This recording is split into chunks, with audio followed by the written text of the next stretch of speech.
So, Bishop Maponga, what is Tanzania's problem? Is it Suluhu? Because I see the other presidents, they have been working alongside Pan-African principles. Is Tanzania's problem not the current president? The problem of Tanzania, I cannot look at it in isolation. I need to look at Tanzania and parallel it with Nigeria, and also put Sudan, and also put Mozambique in the same, in even parts of Kenya. You see, when I talk of the power of religion, I don't think people fully understand. Islam and Christianity, these are not religions. What are they? These are political parties. No. I'll explain. No, we've grown up knowing these are religions. Christianity is meant to help people to look towards heaven, so that the colonialist can enjoy the benefits on earth. The African must not worry about... Wait a minute. Christianity focuses you to go to heaven. Yes. But when you reach heaven, they remain here. They know that there's nothing, you're not going to go to heaven anyway, but you must focus on that. But so that for them... So that the things of this world, my brother, the things of this world will come and go. These things are not important. So your consciousness is not towards where you are. Your consciousness is moved to where you're going. Islam, on the other side, their intention is political, to make the whole world Islam and be under the rule of the Arabs, who are the imams. Mecca becomes the capital city. Sharia law becomes the principle. So Muslims are not here just to preach and go. They are here to preach and take over. That's why when they get into any community, first thing to do is to kill the culture of that community, make sure there's a mosque in there, and everyone there begins to function. They don't tolerate indigenous cultures. They only tolerate their dominance in the Arabs are in control of Islam to take over governments. So both Christianity and Islam, and worse still, Judaism, which is Israel. Israel also on the other side wants to dominate the world through the banks, through the financial systems. So I could quickly say Muslims is an oil war. Jews, it's a banking war. Christians, it's an ideological war. And all these are fighting over the conscience of the African, who will have dominance over the other. Christians are focusing Africans to look in the skies, in heaven, as they remain here, take over our resources. They don't even remain. They are taking over now. But don't fight, because your rewards, yours, your reward is in heaven. Your kingdom, your kingdom is. Your kingdom is in heaven. Yeah, not here. You leave it for us. No. Leave the things of this world. They're not important. They're useless. They're useless. What's important is the kingdom of God, eternal life. Yes. In heaven. Yeah. So please. But when you ask him, let's go together. No. I will find you. The white man is not going to heaven. The kingdom is in heaven, and you are here. Let's go together. Yeah. No. You think if there was heaven, the white man would have told the black man, let's go? Yeah, no, you wouldn't. If there was heaven, the white man would have told, there's nothing up there. No. You remain here. Yeah.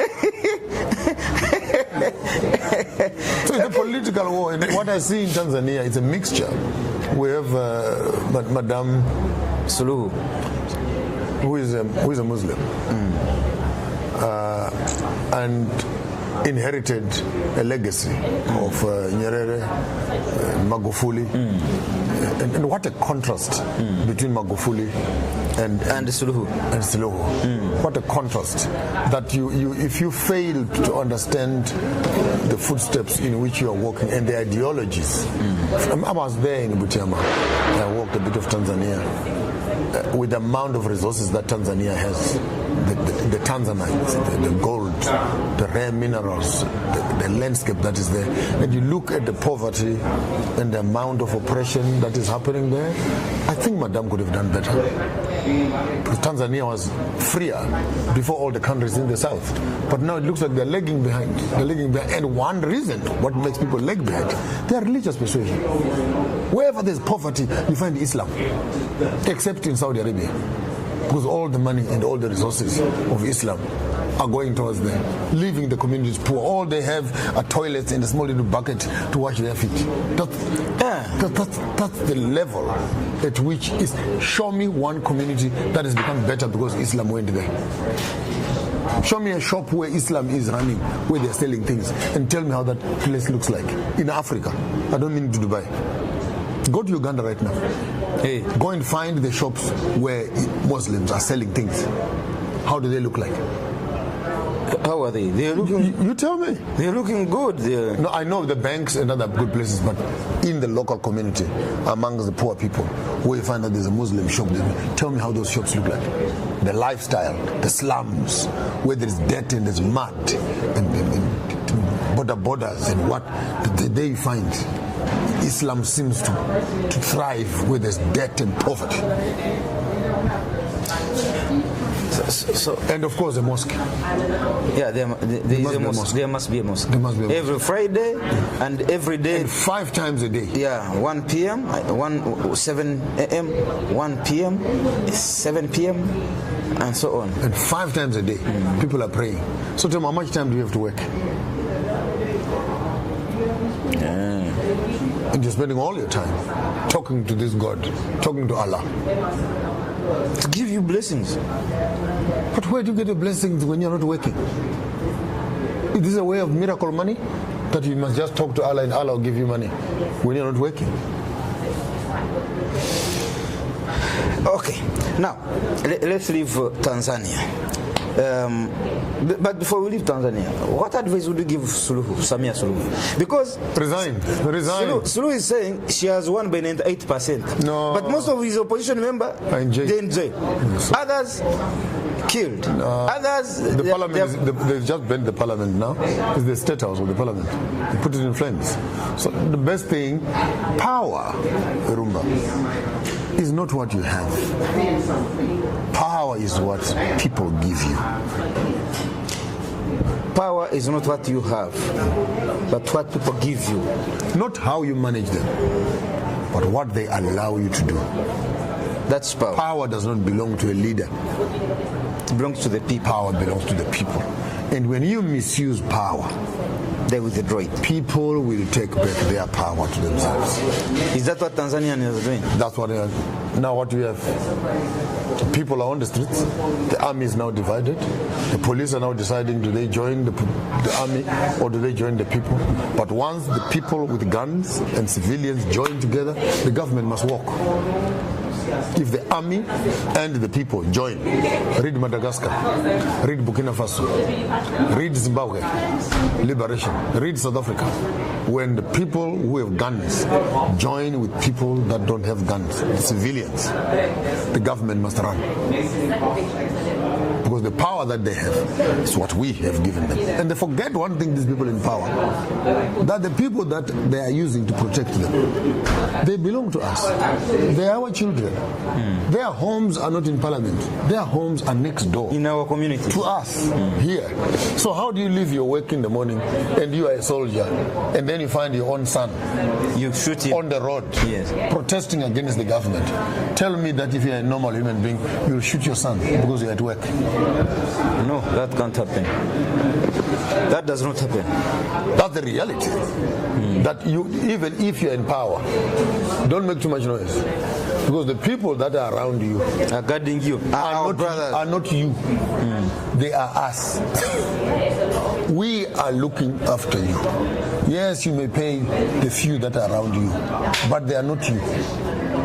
They are us. They are us. And when time comes that those people that are around you, when they join us, even you also, you are one of us. But you have forgotten that we put you there. You were not born there. We put you there. We put you there. At one time, we actually ran behind you to support you. Now you're in power. You have forgotten. You have forgotten where you're coming from. You think you're not part of us? Now you take the guns, instead of protecting us against them, you take the guns and point them towards us. There's power in numbers. Okay, shoot. Shoot all of us then. Then you remain ruling who? The trees, the rivers, the baboons. Then you collect taxes. The monkeys. Then you collect taxes from monkeys and baboons. What is power when there are no people? So this concept of people getting into power and power becomes an end in itself is destructive. Power is a means to an end. I want to move to next country. Look in that camera and advise Salah Sulu what she should do right now. Madam, the best thing for you to do right now is to resign and walk away from that with dignity. Because if you resist, by the time you finish, Tanzania will be finished. There will be nothing to redeem. You may think that you are safe, but tell me, how will you run a country that is in flames? If people say they don't want you, what more do you have to do? Why force yourself on people that don't want you? Bishop, your advice is ridiculous. The woman has just been declared as the biggest winner in the history of Tanzania with 98%. Okay, Bia. Let's go to Bia next door. Bia has been there for many years. That's why I'm telling you that democracy is manipulated. It can be manipulated. Bia in Cameroon. Cameroon is in flames also. Madagascar has just stopped the flames now. Bia has been in power. He elects his own people to run the campaign, to run the elections, to count them while he's in a hospital in Paris. The country is being run by the French. And he has just won now again. And the United Africa Union, not the United Nations, Africa Union, has just declared him the rightful winner. And they are quiet, by the way, when these people are misbehaving in democracy. Until the people stand up and they fight. Madagascar, good example. They were quiet. Madagascan people were not happy with what was happening. But the AU was quiet. People went on the street, AU was quiet. People fought, people died on the street, AU was quiet.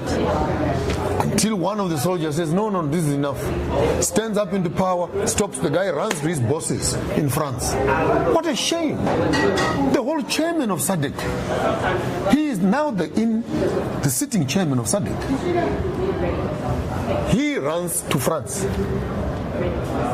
when he's got 16 countries where he is chairman of. He cannot trust any one of those countries. He runs to France. I even respect Madame Saleh. She ran to Zimbabwe. I hear the rumors are saying she's hiding in Zimbabwe. Yes, I just got the news there. Flew here. She's sitting in Zimbabwe there. She's run away, getting some advice maybe from Zimbabwe. Why didn't she cross to Uganda where she has been attending classes with William Ruto every evening? It's a good question. Kenya is next door. I mean, this is the time William Ruto and Zulu, they have Museveni is here. They've been Kagame is here. Ruto is here. Brothers, I'm in trouble here. Yeah. Hakainde is next door. Chabi in Mozambique is here. This is where we must begin to see the connection that if ever they mean business, that this relationship that they say the East African community, they can start talking. They can start talking. But boom, there's a problem. Madagascar president is in France, hiding behind the skirt of Macron. The skirt?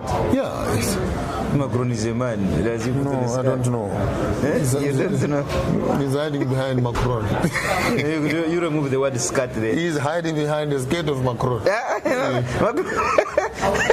Macron does not put on a skirt. Oh, he's hiding behind Mrs. Macron. Man. Oh, okay. Yeah. That's okay. Is Mrs. Macron a man or a woman? Macron is a man, but he has a woman. So maybe he's hiding behind the woman. He must go and check out Candy's files.